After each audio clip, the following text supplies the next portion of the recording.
I'm still here at Woodford State Park in Woodford, Vermont. Campground I visited the very first time I went out on a solo adventure. But something caught my attention while I was doing some walking around the place earlier today, so I'm going to go check that out. Saw a building that just kind of wondering what it is, that's all.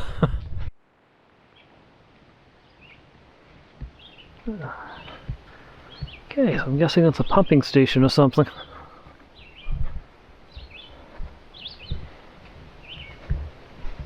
Definitely some equipment inside that's running. Huh. Yeah, I see big pipe sticking off the side. Okay, yeah, I'm gonna guess that's just a pumping station for the campground or something here. Okay. And a big switch it over to an auxiliary generator input too, so alright. Yep. Your equipment turning on and off, that's exactly what that is. Alright, well, I just saw that building from the street there. I just wanted to see what it was, so okay. Nice little trail here. Good place to pick up ticks. Jeez. Look, it's a square waterfall. This is the Adams Reservoir again. Nice little area here. Oh, that sun feels nice and warm. And kind of chilly today. One of the fake coyotes again. I'm gonna kick out of those.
Okay, so this is the road up to the winter parking lot for Woodford State Park.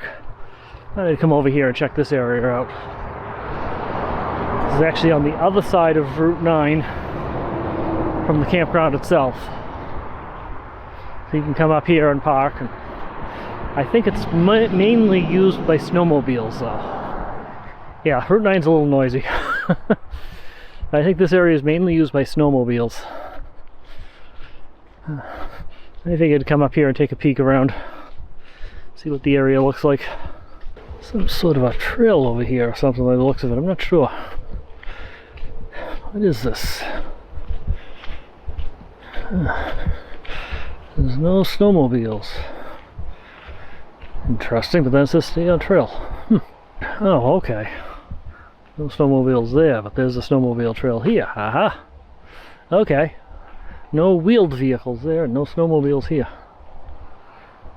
Wonder if this is like a winter storage or summer storage site people pay to store their snowmobiles. That'd be my guess.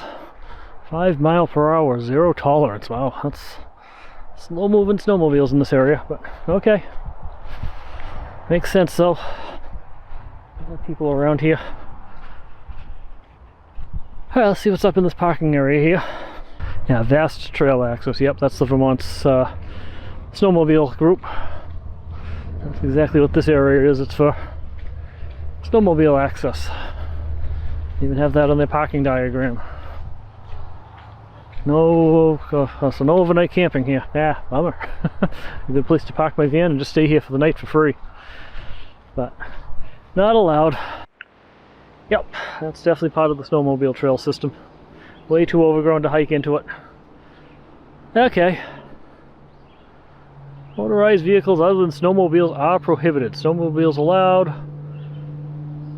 December 16th to April 15th. Non-motorized uses are accepted. Okay. I could hike it if I wanted to, but I'm not equipped for that. Too overgrown. There's a butterfly though. Come out, a couple of them. 3 of them.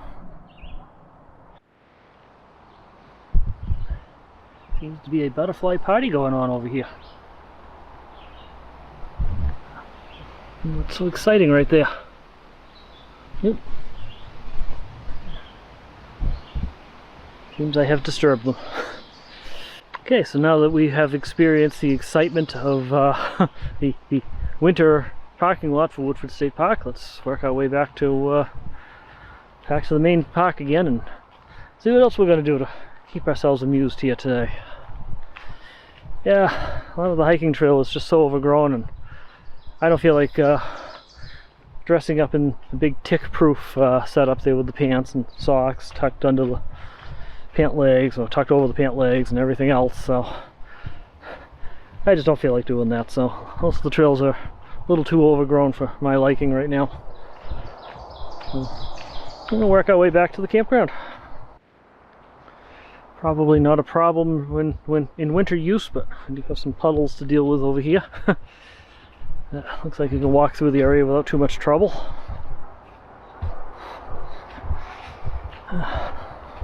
And this side just brings us back to the road again, in one side out the other. And walk back over to the campground.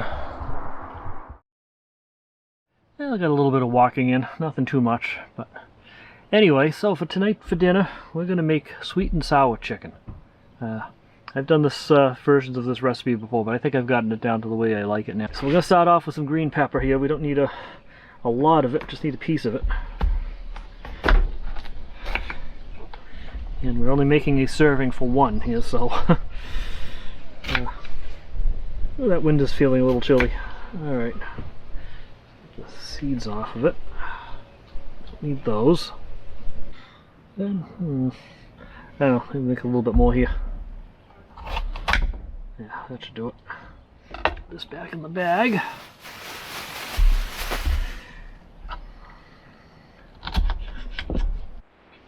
Okay, so next we're going to cut up some onion. And I know I said, there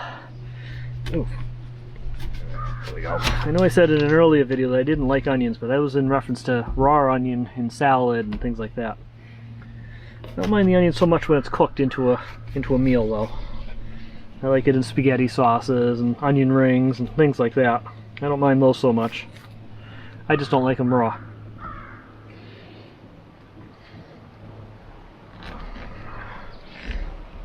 Get through this outer layer of skin too. There we go. Alright, now we're getting somewhere.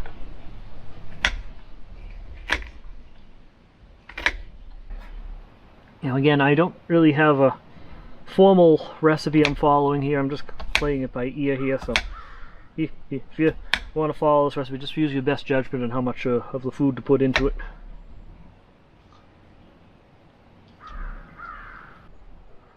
There we go. Alright. Onion back in this bag. Now we got a chicken here.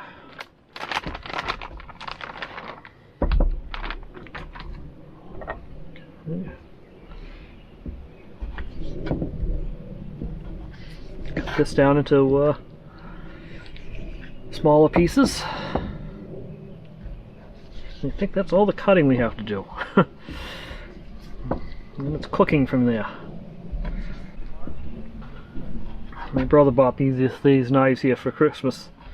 These things have been a great addition to the camping setup. Much better than the cheap knives I picked up at Dollar Tree.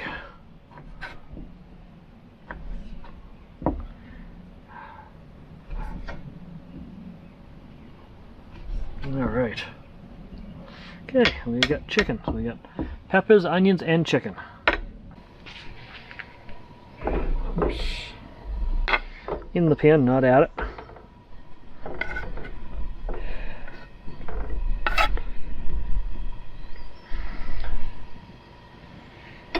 Okay, let the chicken start cooking up a bit first, and we'll add the vegetables to it. So the chicken's almost done cooking. I added in the peppers and onions to it now, so we're cooking those up. And add some of the other ingredients next too. Alright, so I've got crushed pineapple. I happen to like a lot of pineapple in this, so I'm just going to add the whole thing. May have actually been better if I got chunked pineapple instead of crushed, but oh well.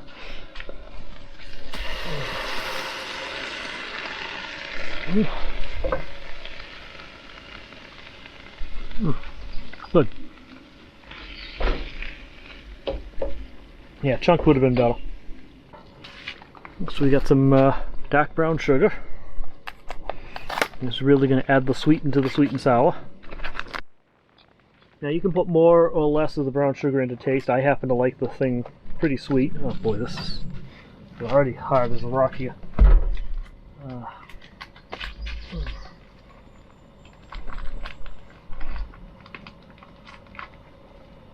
I put a good spoonful of it in.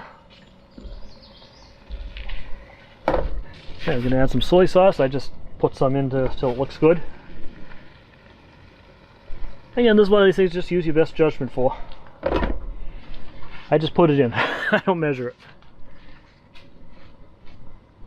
The recipe also calls for red pepper, but all I have is paprika. That's going to have to do. So I'll just put a little paprika in it too. Oops, too much. Alright, stir that up. And everything cook.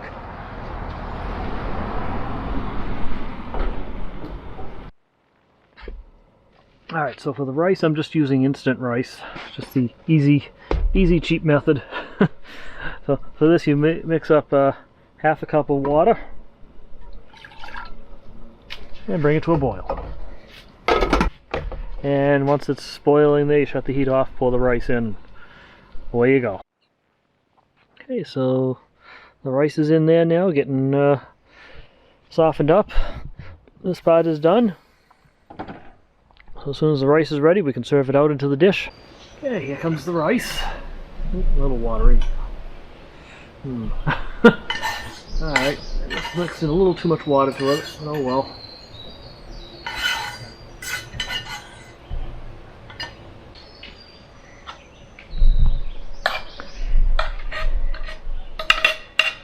And there's the sweet and sour chicken portion of it.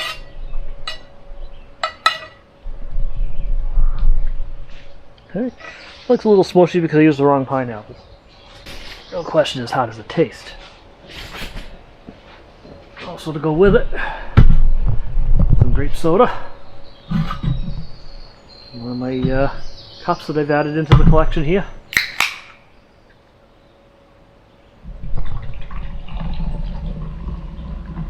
And these cups are big enough to hold the whole can.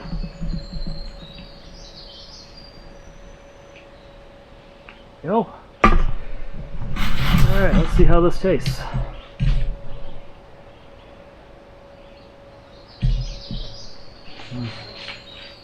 Oh, it's good.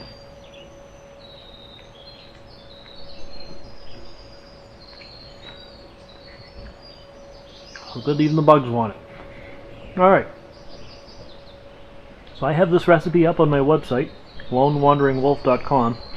I'm going to start posting all the recipes from all the various meals I've been making here. So if anybody wants to see some of my recipes and get some ideas for solo camping meals that you can make while you're out on the road, whether you're in a tent setup or in a van like me, doesn't matter. So anyway, alright, well I'm going to have my dinner there. We'll catch up with you in a little bit. Hear that running in the background? That's my furnace again. Yeah, it's mid-June and I'm still running the furnace. It's 55 degrees outside right now. 65 in the van, so it's not terribly cold, but figured I'd take the chill out anyway. So one other thing I wanted to mention too here. One design change I'm thinking of doing to the van is I'm actually considering taking out the front passenger seat, which means that the only seat that it could be sat in while the van's driving is the driver's seat, my seat.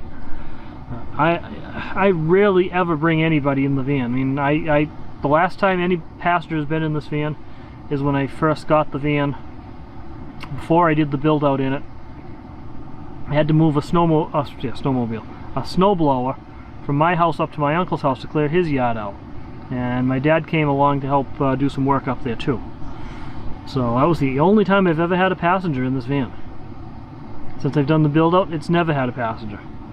That space up in the front there would be super beneficial there, because I can store all my firewood that I carry along with me, all my stuff I need to easy access from outside in that space. It's kind of what I use it for now, right? Anyway, I've got my firewood up in the floor, but I could fit more firewood up there if I took the seat out. I could fit other things in there. I could build a shelf that's by the driver's seat area there for all my ham radio equipment to sit on, giving easier and safer access to that while I'm on the road.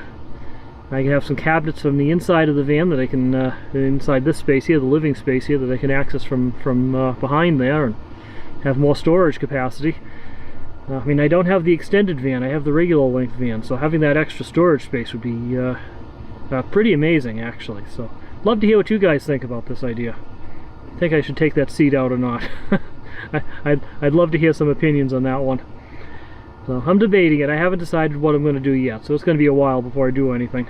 But it's kind of a thought that's going through my head right now. I've been thinking about that all day today. Anyway, other than that, I guess this is where we're going to end tonight's video here. We'll pick up the next one there when we get up in the morning and get packed up and head out of Woodford State Park, and from there we're heading over to Savoy Mountain State Forest in Western Mass. So I'll have about 2 hours, because checkout time from here is 11 a.m. and the check-in time in Savoy is 1 p.m. So I got a 2-hour window, and it's only like a 30-mile drive from here, so we'll hopefully find a couple places. Maybe I can throw my drone up in the air and maybe stop for lunch someplace on the road. And might swing over to the Walmart over in Barrington, Vermont, and pick up a couple things I need over there too. So it should be a fun little adventure. We got one more night there in Savoy, and then we work our way back home again. So anyway, I want to say thanks for watching, and remember, slow down and enjoy life, and we'll talk to you guys later.